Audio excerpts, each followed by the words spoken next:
Okay. Shall I leave like this or shall I like this? Oh! I didn't even know I look like that. I look good. Okay. Hey. Okay. So you know what? Let me just get this out because I keep falling off, but there's gonna be some times where I just read silently and I'm gonna just give a and I'll fill you in as I read because I feel like talking straight, like for a straight hour, it's a lot. It's a lot, especially talking to yourself for a straight hour. It's a lot. So anyway, today is day 6, and we are going to read chapters 16 through 28, 43. So let's make sure that that's the whole chapter. 28, 43. Okay, that's the whole chapter. So it's going to be 16 to 28. Exodus.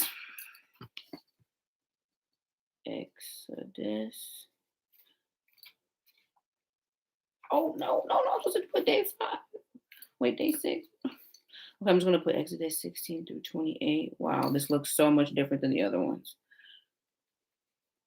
This is not how it's supposed to be. Day 6.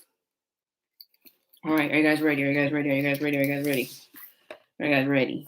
All right.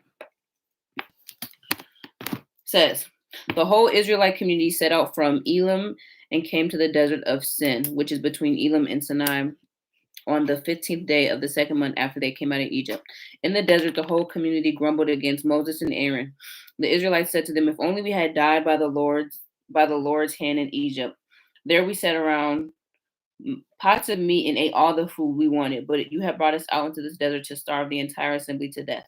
Then the Lord said to Moses, "I will rain down bread from heaven for you. The people are to go out each day and gather enough that day.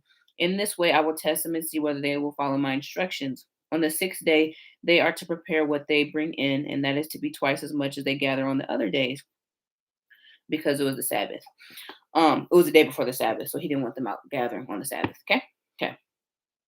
So Moses and Aaron said to all of the Israelites, "In the evening you will know what is the in the evening you will know what it was who the Lord brought you out of Egypt, and in the morning you will see the glory of the Lord, because he heard your grumbling against him.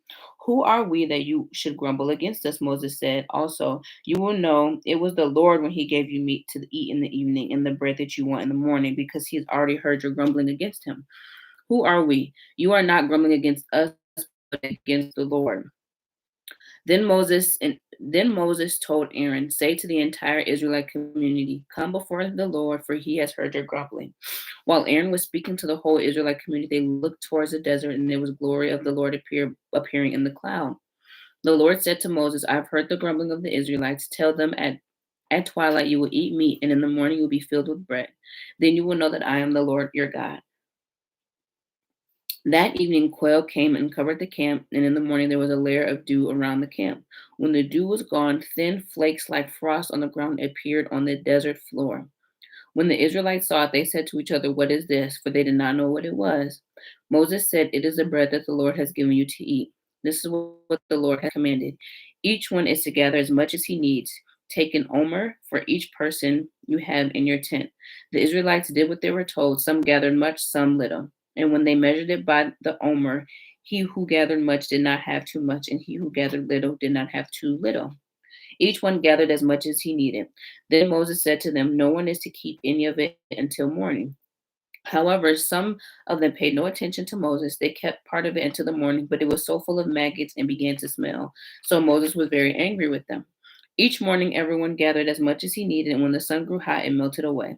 On the 6th day, they gathered twice as much, 2 omers, or omers, sorry if I'm saying it wrong, for each person. And the leader of the community came and reported this to Moses. He said to them, "This is what the Lord commanded. Tomorrow is to be a day of rest, a holy Sabbath to the Lord. So bake what you want to bake and boil what you want to boil. Save whatever is left and keep it until morning." So they saved it until morning. As Moses commanded, it did not stink or get maggots in it. "Eat it today, because today is the Sabbath to the Lord. You will not find any of it on the ground. 6 days you are to gather, but on the seventh day, the Sabbath, there will be There will not be any. Nevertheless, some of the people went out on the seventh day to gather it, but they found none. Then the Lord said to Moses, how long will you refuse to keep my commands and my instructions? Bear in mind that the Lord has given you the Sabbath. That is why on the sixth day he gives you bread for 2 days. Everyone is to stay where he is on the Sabbath. No one is to go out. So the people rested on the seventh day. The people the people of Israel called the bread manna. It was like white coriander seed and tasted like wafer made with honey. Moses said, this is what the Lord has commanded. Take an armor of manna and keep it for generations to come, so they will see the bread that I gave you in the desert when I brought you out of Egypt. So Moses said to Aaron, take a jar and put an armor of manna in it, and place it before the Lord to keep for generations to come. As the Lord commanded as the Lord commanded Moses, Aaron put the manna in front of the testimony that it may be kept. The Israelites ate manna 40 years until they came to a land that was settled. They ate manna until they reached the border of Canaan. So, okay, so in this part, we see that, okay, so far we know that God has delivered them from Egypt through miracles and all types of wonderful signs, okay? So they know that God is powerful. But they continue to complain, right? They continue to complain.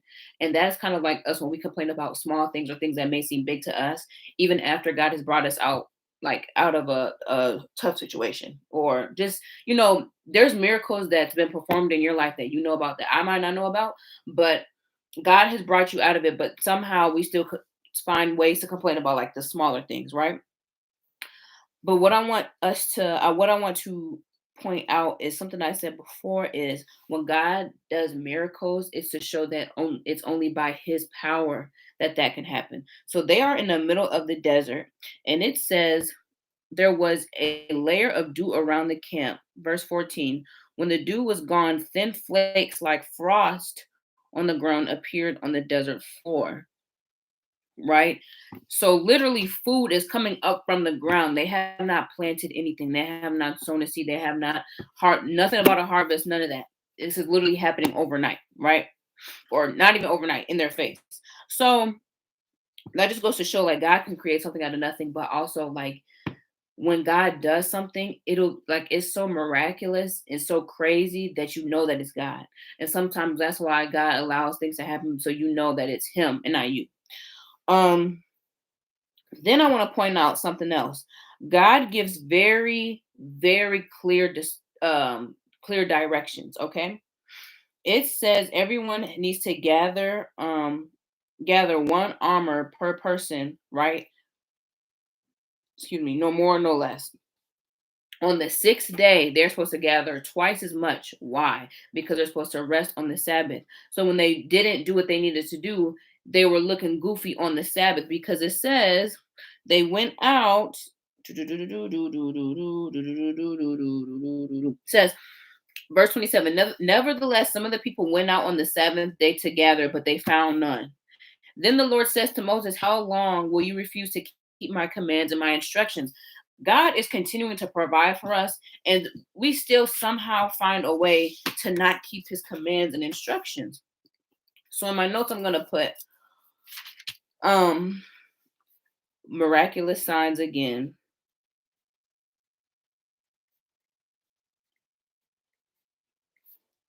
Only come from God.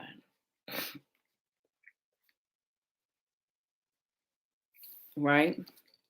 Um Another thing, oh my goodness, another thing I want to point out. And this is something that I like to point out with like leaders and stuff. Like if God has appointed you or has appointed a leader above you, it is not your job to question everything that they do. It's your job to trust. It's your job to trust in God's appointment of leadership, right? He appointed these people to lead you. So if you're disrespecting your leader, you're really disrespecting God's appointment and God's choices, right? So I'm going to put respect leadership that God has placed over you.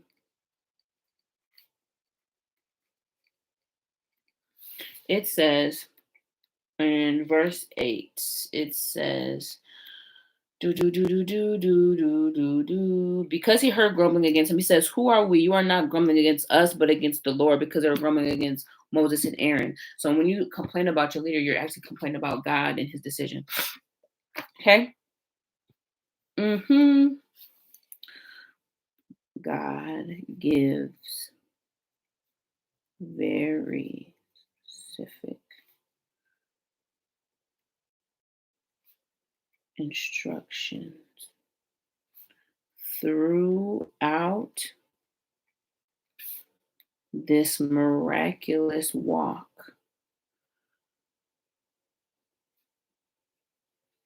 slash journey to the promised land. And I think this is one of the reasons why we have to give testimony, is so we remember what God has done for us, because I think we're continuing to see that they forget what God has done for them. Okay. Chapter 17. The whole Israelite community set out from the desert of Sin, traveling from place to place as the Lord commanded. They camped at Rephidim, but there was no water for the people to drink. So they quarreled with Moses and said, give us water to drink. Moses replied, why do you quarrel with me? Why do you put the Lord to the test?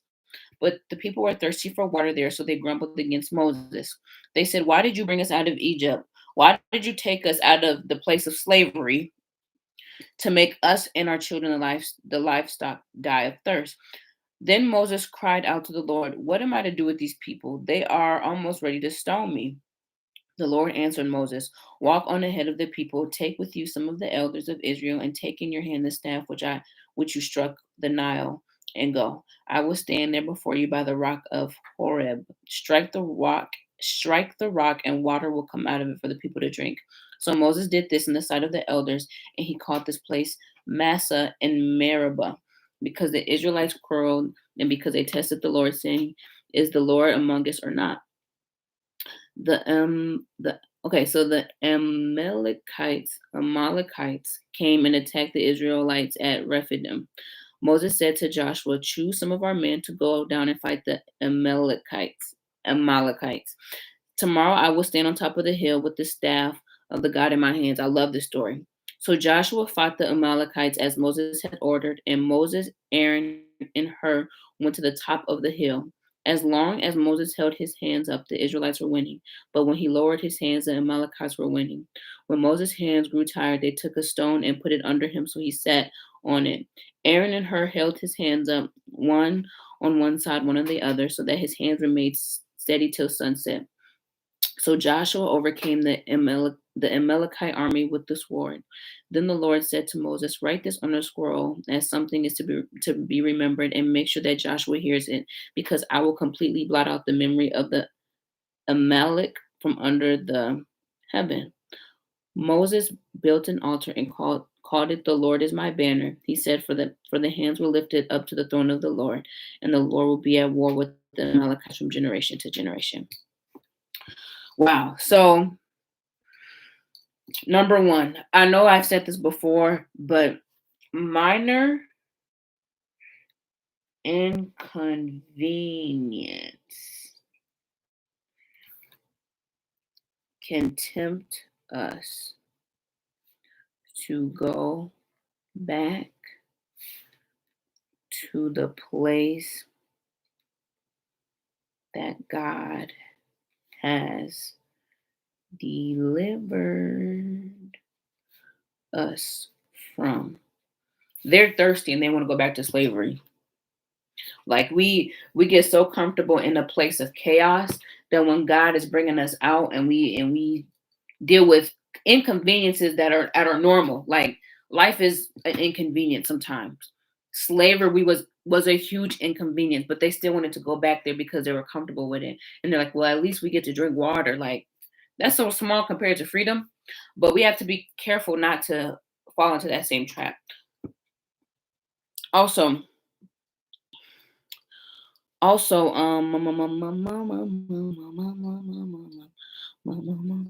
oh, okay. So when I talk about, again, I love the what is it called? I love the theme, or I like stories where the God in you impacts other people and how other people like can just help you through things because this is a prime example. So Moses is too tired, right? They're winning when his hands are up. When he drops his hands, that's when they begin to lose. Aaron and Hur put him on a rock and they hold his hands up. So the soldiers are probably down there thinking like, "Oh yeah, we're really doing this," but really it's God. It's truly God. And without Aaron and Hur, they would have lost because Moses physically would have been too tired, right? So this is why we need people of God and friends of God and just people to commune with because they can help us stay on track. They can encourage us when we feel weak. They can hold us up. Like this is a prime example of that. So this is another little note I'm just gonna make. I'm just gonna talk up. I'm gonna say without the support, please never underestimate your support. Without the support of Aaron and Hur, there would have been defeat. Okay. Now, Jethro, the priest of Midian and the father in law of Moses, heard everything God has done for Moses and his people Israel and how God has brought Israel out of Egypt. After Moses sent away his wife, Zipporah, his father in law, Jethro, received her and her two sons. One son named Gershom, for Moses said, I have become an alien in the foreign land, and the other was named Eliezer. For he said, my father's God was my helper, and he saved me from the sword of Pharaoh. Jethro, Moses' father-in-law, together with Moses' sons and wife, came to see him in the desert where he came near the mountain of God. Jethro sent word to him, your father-in-law Jethro, am coming to you with your wife and your two sons. So Moses went out to meet his father-in-law and bowed down and kissed him. They greeted each other and then went into the tent. Moses told his father-in-law about everything the Lord has done to Pharaoh and the Egyptians for the Israel's sake and all the hardships they met along the way and how the Lord has saved them. Jethro was delighted to hear about all the good things that the Lord has done for Israel, rescuing them from the hand of the Egyptians. He said, praise be to the Lord who rescued you from the hand of the Egyptians and the Pharaoh who rescued the people from the hand of the Egyptians. Now I know the Lord is greater than all other gods, for he did this to those who treated Israel arrogantly. Then Jethro, Moses' father-in-law, brought a burnt offering and other sacrifices to God, and Aaron came with all the elders of Israel to eat bread with Moses' father-in-law, in the presence of God. The next day Moses took his seat to serve as judge for the people, and they stood around him from morning till evening. When his father-in-law saw all that Moses was doing for the people, he said, what is this that you're doing for the people? Why do you alone sit as a judge, while all these people stand around you from morning till evening? Moses answered him, because the people come to see me to seek God's will. Whenever they have a dispute, it's brought to me, and I decide between parties and inform them of God's decrees and laws. Moses' father-in-law replied, what you're doing is not good. You and these people who come to you will only wear yourselves out. The work is too heavy for you. You cannot handle it alone. Listen now to me, and I will give you some advice, and may God be with you. You must be the people's representative before God and bring their disputes to him. Teach them the decrees and the laws, and show them the ways to live and the duties they are to perform. But select capable men from all people, men who fear God, trustworthy men who hate dishonest gain, and appoint them as officials over thousands, hundreds, fifties, and tens. Have them serve as judge for the people at all times, but have them bring every difficult case to you. The simple case they can decide themselves. That will make your load lighter because they will share it with you. If you do this and God commands you, and so God commands, you will be able to stand the strain, and all the people will go home satisfied. Moses listened to his father-in-law and did everything he said. He chose capable men from all Israel and made them leaders of the people, officials over thousands, hundreds, fifties, and tens. They served as judges for the people at all times. The difficult cases they brought to Moses, but the simple ones they decided themselves. When Moses sent his father-in-law on his Then Moses sent his father-in-law on his way, and Jethro returned to his own country. For this one, I'm just going to say leaders should delegate. There is such thing as wearing yourself out, even if you're trying to do something for God. Okay.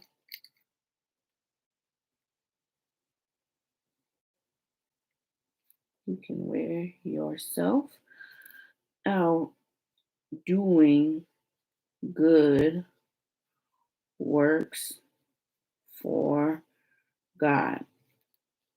And the second thing is to listen.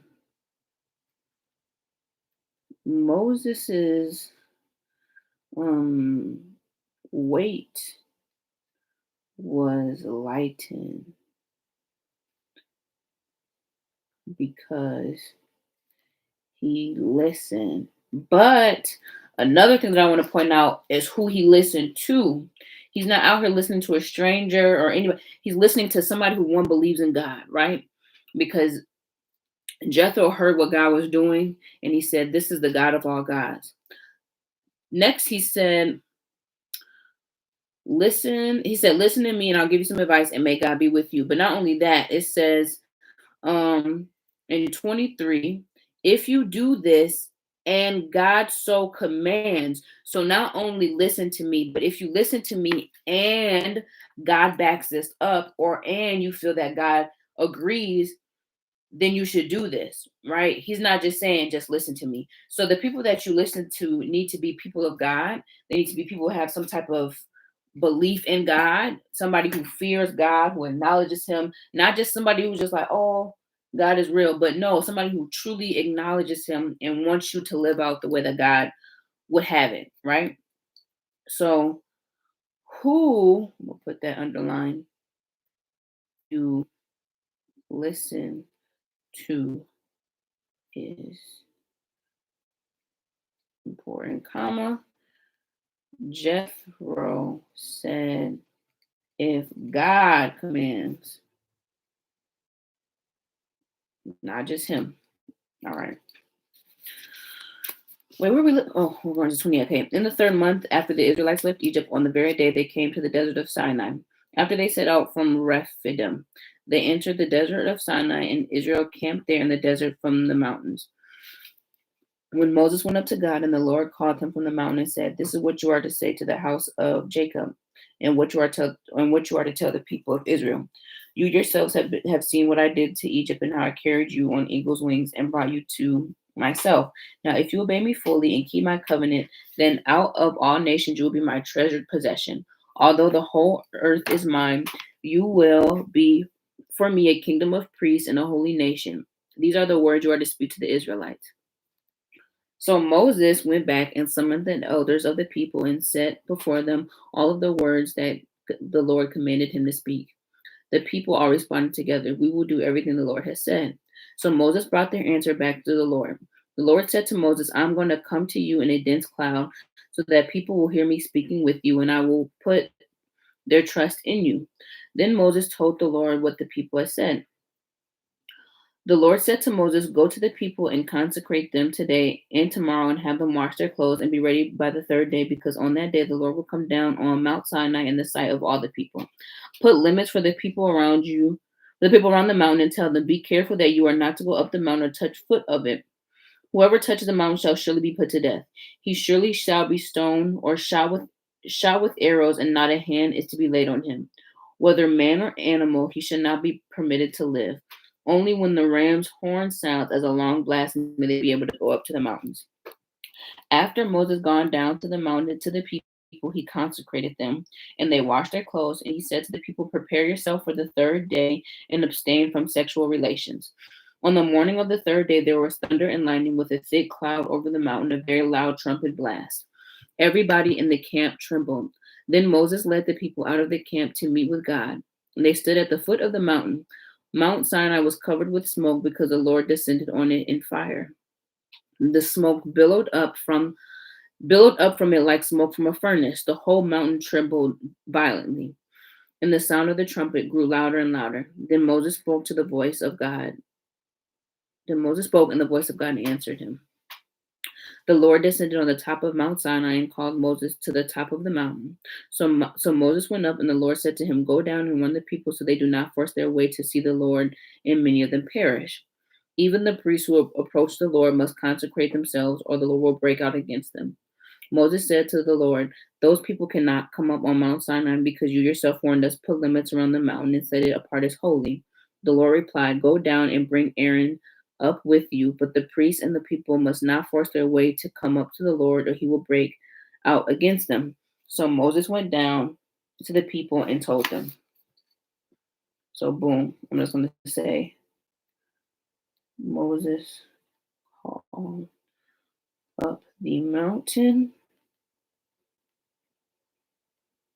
comma, God restricts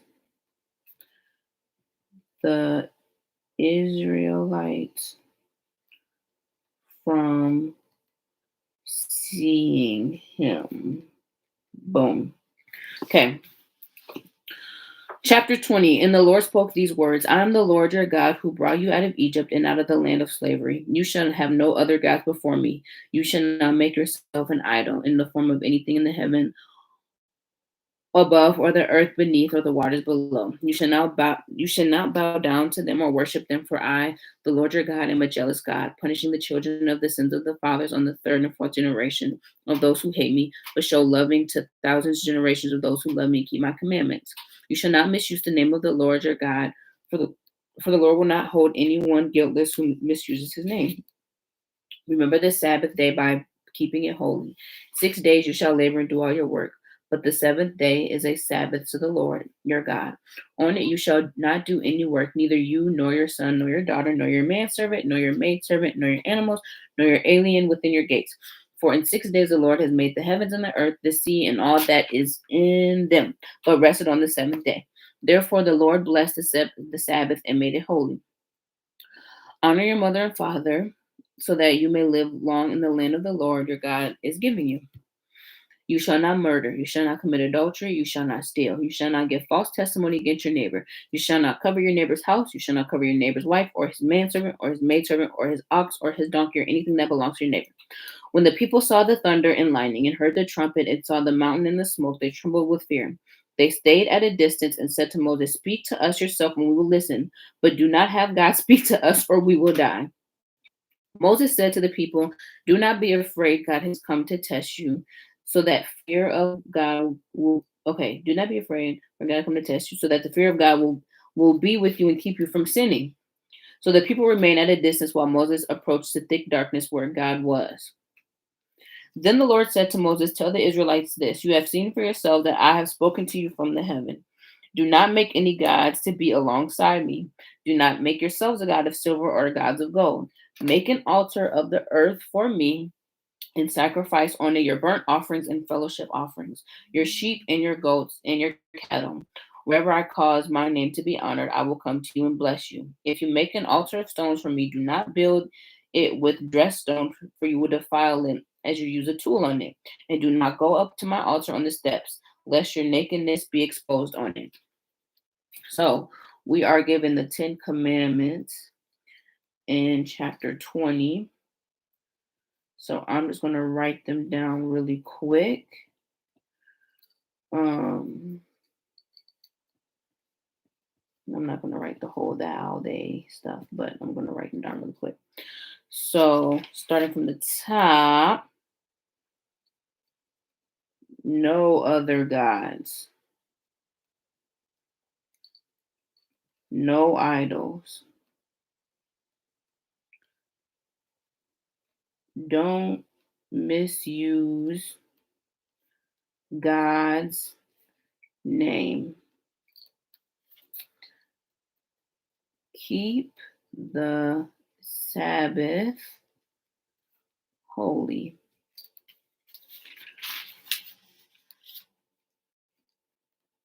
Honor your mother and father. Do not murder. Don't commit adultery. Adultery. Do not steal. Don't steal. Boom. Don't give false testimony against your lie, so don't lie. Don't give false testimony against your neighbor, not lie. Don't lie. And don't covet and don't be jealous, but don't envy. So don't cover your neighbor's wives or things. Okay. All right. 21 says these are the laws you are to set before them. Says if you buy a Hebrew servant, he is to serve you for 6 years, but in the 7th year he shall go free without paying anything. If he comes alone, he is free to go alone, but he has a wife. When he comes, she is to go with him. If his master gives him a wife and she bears him sons or daughters, the woman and her children shall belong to her master, and only the man shall go free. If the servant declares, I love my master and my wife and my children, and do not want to go free, then his master must take him before the judges. He shall take him to the door or the doorpost and pierce his ear with an awl. Then he will be a servant for his life. If a man sells his daughter as a servant, she is not to go free as men servants do. If she does not please the master who has selected her for himself, he must let her be redeemed. He has no right to sell her to foreigners because he has broken faith with her. If he selects her for his son, he must grant her the rights of a daughter. If he marries another woman, he must not deprive the first one of her food, clothes, and marital rights. If he does not provide with her these 3 things, she is to go free without any payment of money. Anyone who strikes a man and kills him shall surely be put to death. However, if he does not do it intentionally, but God lets it happen, he is to flee to a place I will designate. If a man schemes and kills another man deliberately, take him from my altar and put him to death. Anyone who attacks his father or mother must be put to death. Anyone who kidnaps another and either sells him or still has him when he is caught must be put to death. Anyone who curses his father or mother must be put to death. If a man quarrels and hits another one with a stone or his fist, and he does not die but is confined to the bed, the one who struck the blow will not be held responsible if the other one gets up and walks outside with his staff. However, he must pay the injured man for the loss of his time and see that he is completely healed. If a man beats his male or slave or female slave with a rod and the slave dies as a direct result, he must be punished. But he is not to be punished if the slave gets up after a day or two, since the slave is his property. If men who are fighting hit a pregnant woman and she gives birth prematurely, but there is no serious injury, the offender must be fined with whatever the woman's husband demands and the court allows. But if there is a serious injury, you are to take life for life, eye for eye, tooth for tooth, hand for hand, foot for foot, burn for burn, wound for wound, bruise for bruise. If a man hits a manservant or maidservant in the eye and destroys it, he must let the servant go free to compensate for the eye. And if he knocks out the tooth of a manservant or a maidservant, he must let the servant go free to compensate for the tooth. If a bull gores a man or woman to death, the bull must be stoned to death, and its meat must not be eaten. But if the owner of the bull will not be held responsible, if, however, the bull has a habit of goring or the owner has worn but not has kept its pin up, and it kills a man or a woman, the bull must be stoned, and the owner also must be put to death. However, if the payment is demanded of him, he will redeem his life by paying whatever is demanded. This law also applies if a bull gores a son or a daughter. If the bull gores a male or female slave, the owner must pay 30 shekels of silver to the master of the slave, and the bull must be stoned. If a man uncovers a pit or digs one and fails to cover it, and an ox or donkey falls into it, the owner of the pit must pay for the loss. He must pay its owner, and the dead animals will be his. If a man's bull's injury of the bull another, if a man's bull injures the bull of another and it dies, they are to sell the live one and divide both the money and the dead animal equally. However, if it was known that the bull had a habit of goring, yet the owner did not keep it pinned up, the owner must pay animal for animal, and the dead will be his. So we're seeing eye for an eye. Okay. Eye for an eye. / revenge / this is what they think justice is back then. So that's chapter 21. Now we're in chapter 22. If a man steals an ox or a sheep and slaughters it or sells it, he must pay back 5 heads of the cattle for the ox and 4 for the sheep. And if a thief is caught breaking in and is struck so that he dies, the defender is not guilty of bloodshed. But if it happens after sunrise, then he is guilty of bloodshed. The thief must certainly make restitution, but if he has nothing, he must be sold to pay for his theft. If the stolen animal is found alive in his possession, whether ox or donkey or sheep, he must pay back double. If a man grazes his livestock in a field or vineyard and lets them stray, and they graze in another man's field, he must take restitution from the best of his own field or vineyard. If a fire breaks out and spreads into the thorn bushes so that it shocks so that it burns shocks of grain and standing grain on the whole field, the one who started the fire must make restitution. Duh. If a man gives his neighbor silver or goods for safekeeping and they are stolen from the neighbor's house, the thief, if he is caught, must pay back double. But if the thief is not found, the owner of the house must appear before the judges to determine if it was he that laid his hands on another man's property. In all cases of illegal possession of ox, donkey, sheep, garment, or any lost property about which anyone says, "This is mine," both parties are to bring their cases before the judge. The one whom the judge declared guilty must pay back double to his neighbor. If a man gives a donkey, an ox, a sheep, or any other animal to his neighbor for safekeeping, and it dies, or it is injured, or is taken while no one is looking, the issue between them will be settled by the taking of an oath before the Lord that the neighbor did not lay hands on the other person's property. The owner is to accept this, and there should be no restitution required. But if the animal was stolen from the neighbor, he must make restitution before the owner. If it was torn to pieces by a wild animal, he shall bring it to the remains as evidence, and he will not be required to pay for the torn animal. If a man borrows an animal from his neighbor and it's injured or dies while the owner is not present, he must make restitution. But if the owner is with the animal, the borrower will not have to pay, and the animal was hired, the money will be paid to hire covers the loss.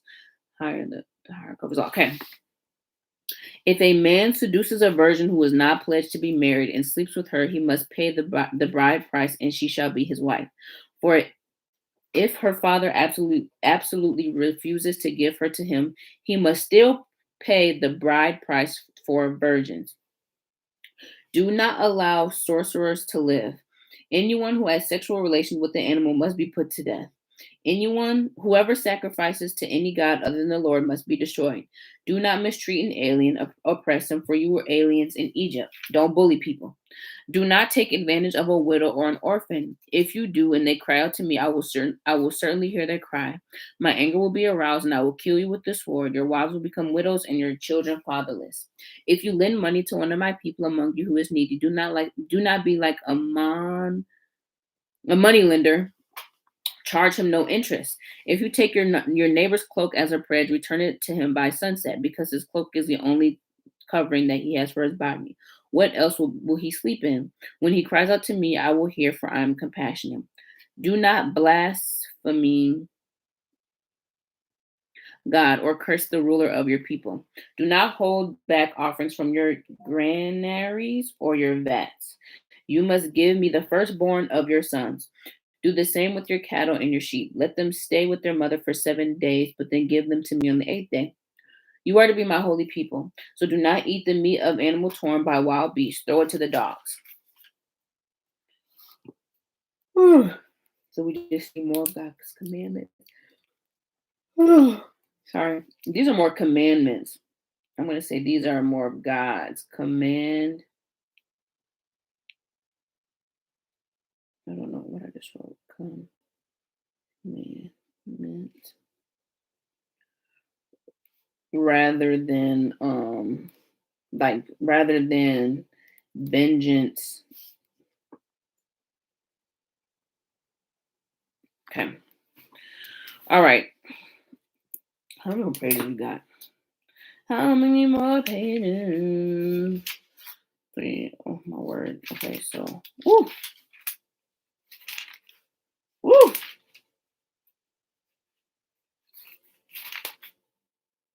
Okay, what is this? 120, we're on 114, and two of them aren't really full pages. Okay, we got it.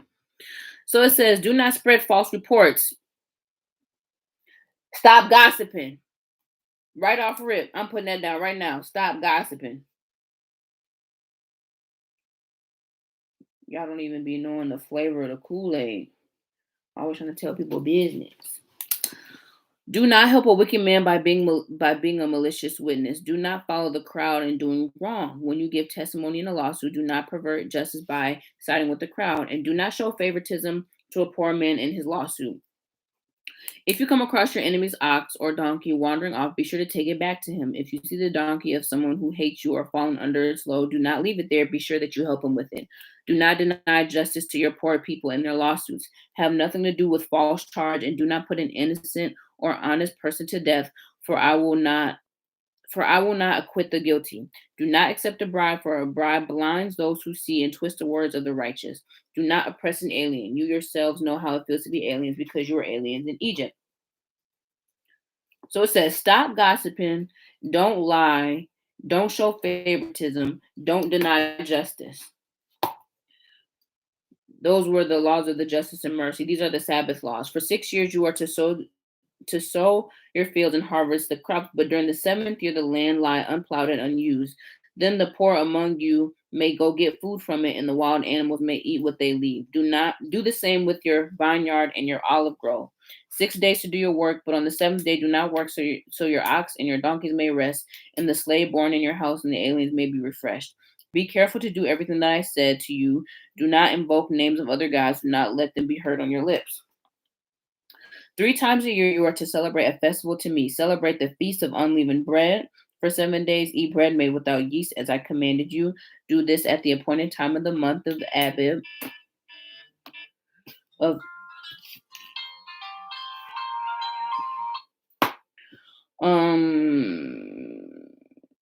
For in that month you came out of Egypt. No one is to appear before me empty-handed. Celebrate the feast of harvest with the first fruits of the crops you sow in your field. Celebrate the feast of ingathering at the end of the year, when you gather your crops from the field. 3 times a year, all men are to appear before the sovereign Lord. Do not offer the blood of a sacrifice to me along with anything that contains yeast. The fat of my festival offerings must not be kept until morning. Bring the best of the first fruits of your soil to the house of the Lord your God. Do not cook a young goat in its mother's milk. Okay, off. I'm just going to hurry to take this note. But God is commanding them to bring their first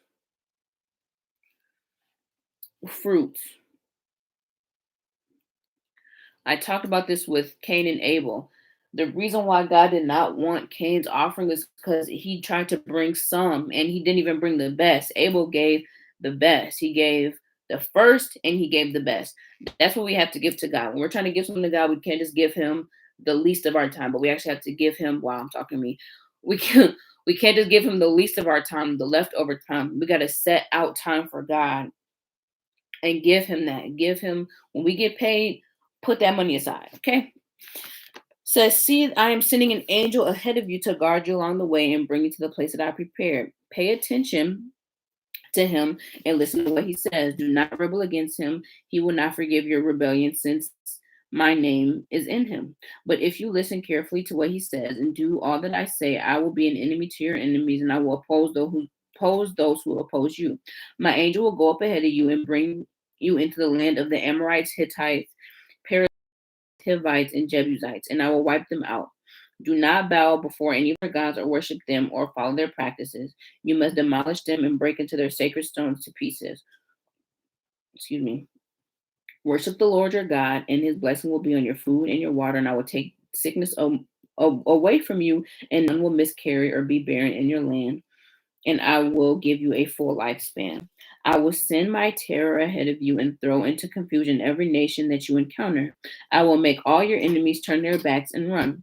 I will send the hornets ahead of you to drive the Hivites, Canaanites, and Hittites out of your way. But I will not drive them out in a single year, because the land will become desolate and the wild animals too numerous for you.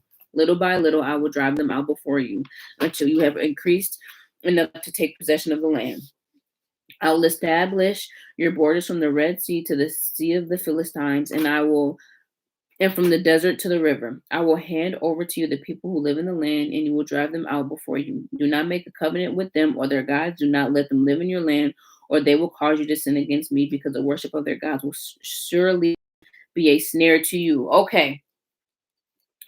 All right. So we're still in chapter 23. So it's saying to them, first of all, in the last Bible study that I was in, we are talking about how we talk about faith as like this crazy illogical thing, but God does things that's actually logical. He might do things in miraculous signs and wonders, but God does things and it ends up making sense even though there was like no way for it to happen, right? And this is a prime example. So it says, I will, and this is verse 27.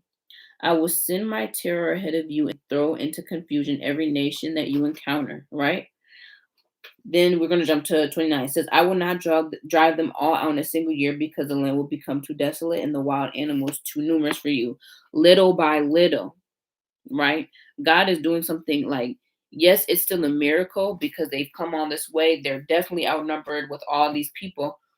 And these are like giants that they're going to go against. But it's still logical, little by little, right? So even if we don't see the results that we want as fast as we want, that doesn't always mean that God isn't working. Sometimes he's driving, he's doing things little by little. So whatever small task that God has had you to do, continue to do that, because little by little you're getting to the place that God has wants to bring you to. So I'm gonna put God is logical, or there's logic behind God's work, and I'm gonna put comma, little by little he will drive them out. And if you're taking notes, please take notes on like things that God says, because it's always so cool when we see the prophecy unfold later. So that's why I'm trying to like really take notes on what God is saying now, because I know later it'll be addressed in some type of way.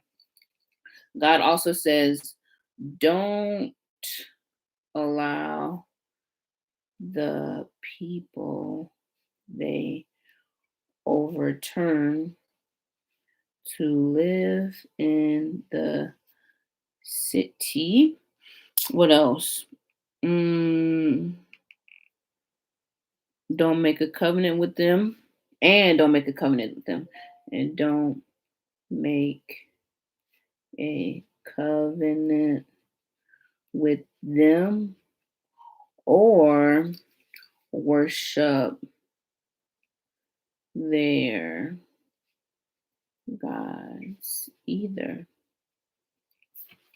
Okay, 24 says, then he said to Moses, come up to the Lord, you and Aaron, Nadab and Abihu, and 70 of the elders of Israel. You are to worship at a distance. But Moses alone is to approach the Lord, and the others must not come near, and the people may not come up with him. Then Moses went and told the people all the Lord's words and the laws, and they responded with one voice, everything that the Lord has said we would do. Moses then wrote down everything that the Lord had said. He got up early the next morning and built an altar at the foot of the mountains and set up 12 stone pillars representing the 12 tribes of Israel. Then he said to the young Israelite men, and they offered burnt offerings and sacrificed young bulls as fellowship offerings to the Lord. Moses took half of the blood and put it in bowls, and the other half he sprinkled on the altar. Then he took the book of the covenant and read it to the people. They responded, we will do everything that the Lord has said, and we will obey. I'm putting that down. Chapter 24. The Israelites say that they will obey. Bar. Moses then took the blood, sprinkled it on the people, and said, this is the blood of the covenant the Lord has made with you in accordance with all these words. Moses and Aaron, Nadab and Abihu, and the 70 elders of Israel went up and saw the Lord of Israel. Under his feet was something like a pavement made of sapphire, clear as the sky itself. But God did not raise his hand against the leaders of the Israelites, and they saw, and they ate, and they drank. The Lord said to Moses, come up with me on the mountain and stay here. I will give you my tablets of stone with the law of commands that I have written for their instruction. Then Moses set out with Joshua his aide, and Moses went up to the mount of God. He said to the elders, wait here for us until we come back to you. Aaron and Hur are with you, and and everyone involved in a dispute can go with them. When Moses went up on the mountain, the cloud covered it, and the glory of the Lord settled on Mount Sinai. For 6 days, the cloud covered the mountain, and on the seventh day, the Lord called Moses from within the cloud. To the Israelites, the glory of the Lord looked like a consuming fire at the top of the mountain. Then Moses entered the cloud as he went up on the mountain, and he stayed on the mountain for 40 days and 40 nights. Let me make sure I don't have too many pages. Okay. That was 24. I don't think I have much for that. So 25. The Lord said to Moses, "Tell the Israelites to bring me an offering. You are to receive the offering for me from each man whose heart prompts him to give." Whose heart prompts him to give. Emphasis. Tell the Israelites to bring me an offering. You are to receive an offering from me from each man whose heart prompts him to give. You giving an offering because you are sad, like sadly, like, oh my gosh, here, I know I'm supposed to give it to you. That's not how it needs to be your heart that's like, you know what, Lord, thank you so much. Thank you for this job. Oh Lord, that got me lit a little bit. Verse 2, whose heart with two underlines prompts him to give. These are the offerings that you are to receive from them: gold, silver, and bronze, blue, purple, and scarlet yarn, and fine linen, goat hair, ram skins, dyed red, hides of sea cows. Oh, I don't know this word. Acacia wood? Acacia. I'm just calling it a wood. Olive oil for the light, spices for the anointing oil, for the fragrant incense, onyx stones, and other gems to be mounted on the ephod, and breastpiece. Then have them make a sanctuary for me, and I will dwell among them. Make this tabernacle and all of its furnishing exactly like the pattern that I will show you. The ark. Have them make a chest of acacia wood. I really feel like that's what it is. Acacia. I hope it is. 2.5 cubits long, a cubit and a half wide, a cubit and a half high, overlaid with pure gold, both inside and out, and make a gold molding around it. Cast 4 gold rings for it and fasten them to its 4 feet with 2 rings on one side and 2 rings on the other. Then make poles of acacia wood to overlay them with gold. Insert poles into the rings on the sides of the chest to carry it. The poles are to remain in the ring of the ark. They are not to be removed. Then put in the ark the testimony which I will give you. Make an atonement cover of pure gold, 2.5 cubits long and a cubit and a half wide, and make 2 cherubim out of hammered gold at the end of the cover. Make 1 cherub on the end and the second on the other. Make the cherubim. I really don't know. So if I'm saying this wrong, I'm sorry.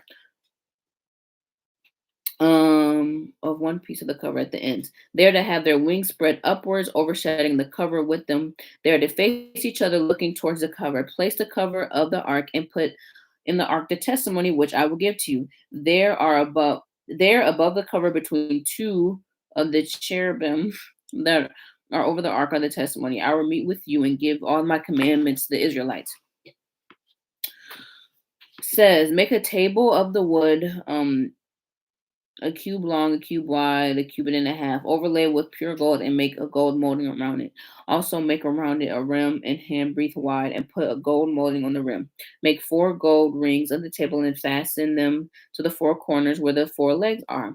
The rings are to be close to the rim to hold the poles used to carry the table. Make the poles of the wood overlay with the gold and carry the table with them. And make its plates and dishes of pure gold, as well as its pitchers and bowls for the pouring out of the offering. Put the bread of the presence on the table Put the bread of the presence on this table to be before me at all times. Make a lampstand of pure gold and hammer it base and shaft. Its flower-like cups, buds, and blossoms shall be in one piece. 6 branches are to extend from the sides of the lampstand, and 3 on the side, 3 on the other side. 3 cups based like almond, flowers with buds, blossom are to be in one branch, 3 on the next branch, and the same for all 6 branches extending from the lampstand. And on the lampstand there are to be 4 cups shaped like almond flowers with buds, blossoms. One bud shall one bud shall be under the first pair of branches extending from the lampstand, the second under the second pair, the third under the third pair, 6 branches in all. The buds and branches shall be all one piece with the lampstand hammered out of pure gold.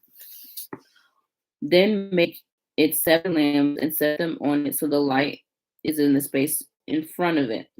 Its wick trimmers and tray to be pure gold. A talent of pure gold is to be used for the lamps and all the accessories. See that you make them according to the pattern shown to you on the mountain. God gives specific directions for the lampstand, the tail, really just for the, let me see. Okay. For the construction of structures of God's presence. Okay. We're almost there. 2 pages, y'all. Come on. Almost there. Make the tabernacle with 10 curtains of finely twisted linen and blue and purple scarlet yarn with cherubim worked into them like a skilled craftsman. All of the curtains are to be the same size, 28 cubits long, 4 cubits wide. Join 5 of the curtains together. Do the same with the other 5. Make loops of blue material along the edge of the end curtain in one set. Do the same with the end curtain on the other set. Make 50 loops on one curtain and 50 loops on the end curtain of the other set, with the loops opposite of each other. Then make 50 gold clasps and use them to fasten the curtains together so the tabernacle is a unit. Make sure that the goat hair for the tent over the tabernacle, 11 altogether. All 11 curtains are to be the same size, 30 cubits long and 4 cubits wide. Join 5 of the curtains together into one set and the other 6 into another set. Fold the 6th curtain double at the front of the tent. Make 50 loops along the edge of the curtain in one set and also along the edge of the end curtain on the other set. Then make 50 bronze clasps and put them in the loops to fasten the tent together as a unit. As for the additional length of the tent and curtains, half the curtain is to be left over and hang at the rear of the tabernacle. The tent curtain will always be a cubit longer on both sides. What is left hang over the sides of the tabernacle as to cover it. Make for the tent a covering of ram skins dyed red, and over that a covering of hides of the sea cows. Make upright frame of acacia board for the tabernacle. Each frame is to be 10 cubits long and a cubit and a half wide, with 2 projections set parallel to each other. Make all frames of the tabernacle this way. Make 20 frames for the south side of the tabernacle and make 40 silver bases to go under them, 2 bases for each frame, one under each projection. For the other side, the north side of the tabernacle, make 20 frames and 40 silver bases, 2 under each frame. Make 6 frames for the far end, that is the west end of the tabernacle, and make 2 frames for the corner at the far end. At these 2 corners they must be doubled from the bottom all the way to the top and fitted into a single ring. Both shall be like that. So there will be 8 frames and 16 bases, 2 under each frame. Also make crossbars of acacia wood, 5 for the frames on one side of the tabernacle, 5 for the other side, and 5 for the frames on the west. And at the far end of the tabernacle, the center crossbars to extend from one end to the middle frames. Overlay the frames with gold and make gold rings to hold crossbars and overlay the crossbars with gold. Set up the tabernacle according to the plan shown to you on the mountain. Make a curtain of blue, purple, scarlet yarn finely twisted with cherubim worked into like a skilled craftsman. Hang it on the gold hooks of the 4 posts of the acacia wood overlaid with the gold, standing on 4 silver bases. Hang the curtain from the clasp and place the ark of the testimony behind the curtain. The curtain will separate the holy place from the most holy place. Put the atonement cover on the ark of the testimony into the holy place. Place the table outside the curtain on the north side and the tabernacle. Put the lampstand opposite of it to the south side. For the entrance, to the tent, make a curtain of blue, purple, and scarlet yarn finely twisted in the work of an embroiderer. Make gold hooks for this curtain and 5 posts of acacia wood overlaid with gold, and cast 5 bronze bases for them. So very specific. I do want to note here that there's a curtain between the holy place and the most holy place. Oh, child, it's a lot of words. I know it's a lot of words, but I want to look something up real quick because that was very detailed. So I'm going to Google image of Exodus chapter 26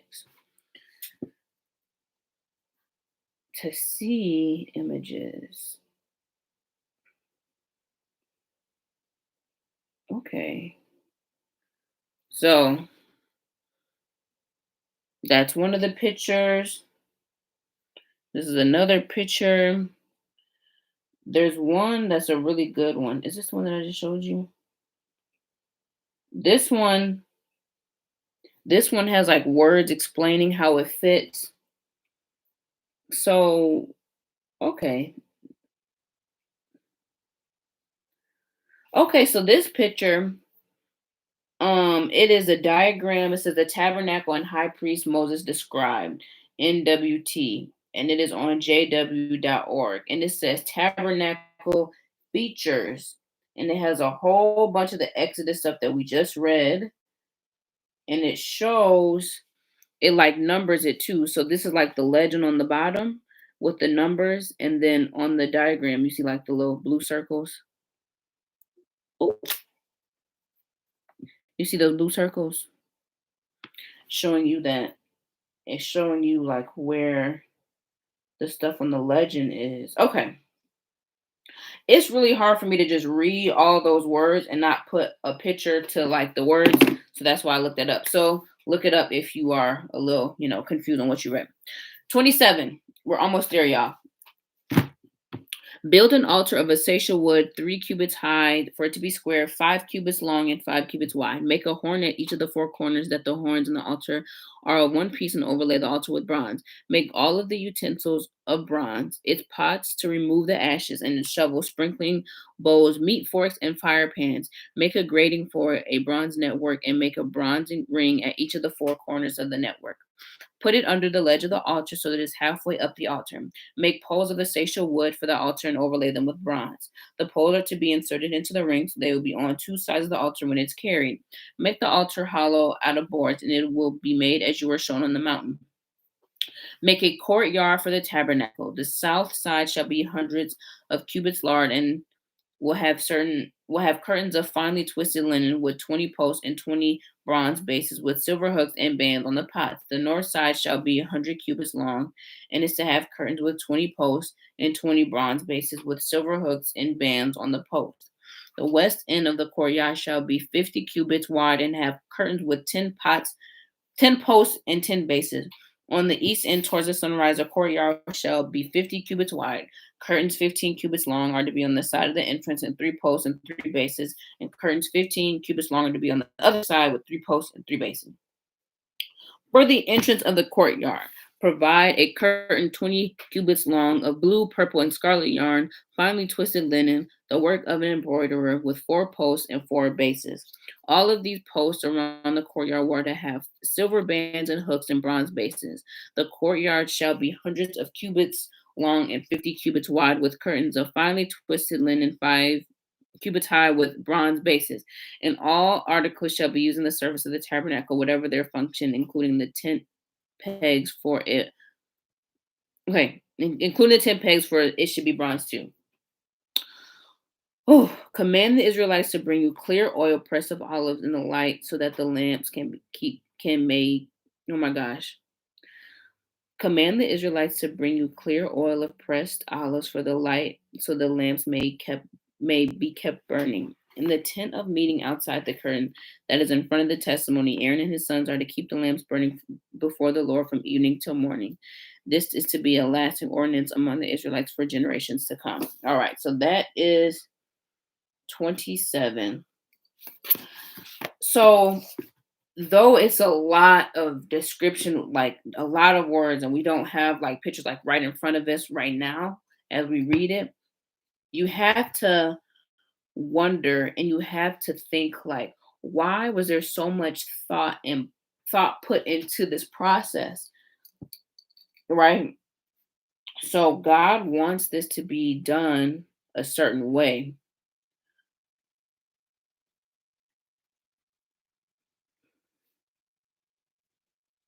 There's purpose in everything that he's saying. Like everything is described, the color that he wants, the length that he wants it, the material that he wants it to be used. Like everything is described in such a way that you literally cannot mess it up unless you're just not being you're not being obedient, right? Also point out the quality. Not only is this descriptive, but just the quality. Like, for example,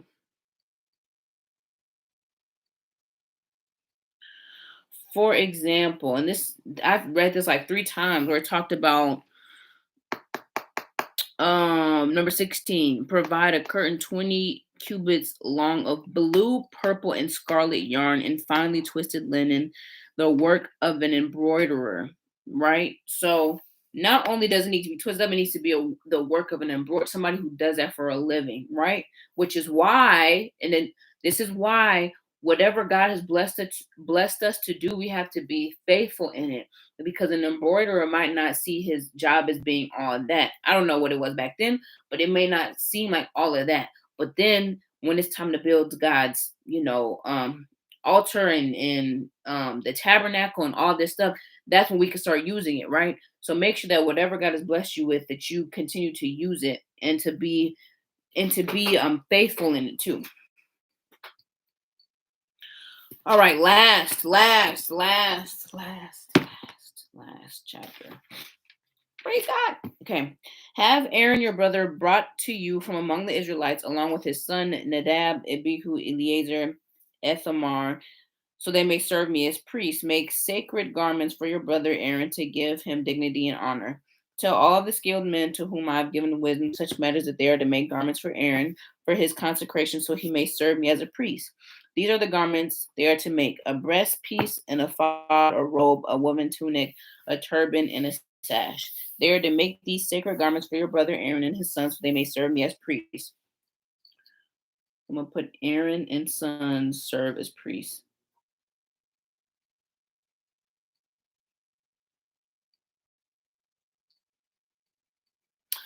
Have them use gold and blue and purple and scarlet yarn and fine linen. Okay, so they first said make the ephod. I hope that's the right, of gold and of blue and purple and scarlet yarn and of finely and twisted linen, the work of a skilled craftsman. It is to have two shoulder pieces attached to its corners so they can be fastened. Its skillfully woven waistband is to be like it, one of piece of the ephod made with gold and with blue and purple and scarlet yarn and with finely twisted linen. Make Take two onyx stones and engrave them on the names of the sons of Israel in order of their birth, 6 names on one stone and the remaining 6 on the other. Engrave the names of the sons of Israel on the 2 stones, the way a gem cutter engraves a seal. High quality.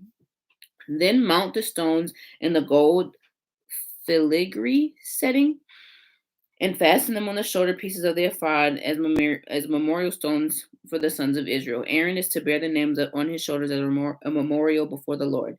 Make gold filigree settings and 2 braided chains of pure gold, like a rope. Attach the chains to the settings.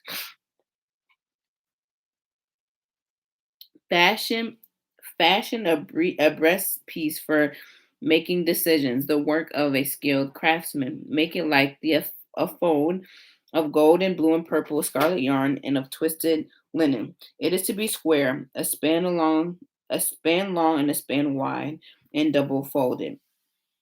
Then mount 4 rows of precious stones onto it. In the first row, there should be a ruby, a topaz, and a beryl. In the second row is a turquoise, a sapphire, and an emerald. In the third, a jacket. Sorry if you know this, and I don't. And a gate in the amethyst, amethyst.